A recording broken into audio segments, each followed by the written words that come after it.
Jsem mile překvapená a jsem moc ráda, že jsem tu šla, protože malujeme každý den, takže nikdy necítím takovou pauzu mezi tím. Přijde mi, že se konstantně tím pádem můžeme zlepšovat a máme i velkou volnost, ale zároveň to nás učí k zodpovědnosti.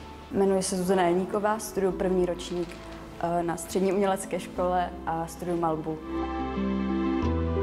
Protože jsem na ní slyšela hodně doporučení a lidé, co tu byli, tak byli spokojení, takže jsem věděla, že jdu do správných rukou a taky jsem tu chodila na přípravné kurzy, takže jsem věděla, že se mi to bude líbit. Tu se chodilo asi 2 měsíce a každou sobotu a připravovali nás ti učitelé, kteří nás teď i učí, takže to bylo dobré vědět, do čeho jdeme.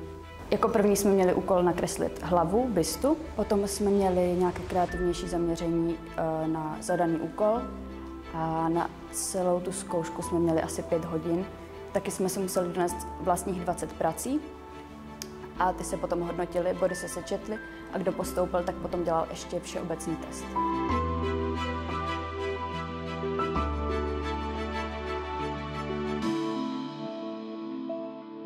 Já si myslím, že je to určitě počtem hodin, které jsou přímo směřované hlavnímu oboru, protože to je v podstatě každý den takové bloky, kdy se tomu opravdu můžeme naplno věnovat a nemusíme se zdržovat nějakýma přestávkama a tak. Takže určitě čas strávený tady přímo na oboru. A hlavně se vždycky můžeme doptat na jakékoliv rady učitelů a ti nám vždycky rádi pomůžou. Do večera tu jsme, ale to je podle rozvrhu, že máme delší trošku školu. A když potřebujeme, tak někdy si uděláme tu volnou hodinu právě na to, že jsme tady. Ale to je z naší iniciativy.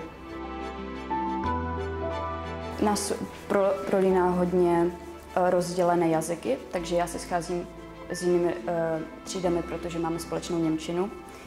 A jinak jsme se ještě docela poznali na lyžařském kurzu výcviku, když jsme byli, a můžeme se vždycky sejít ve společné klubovně.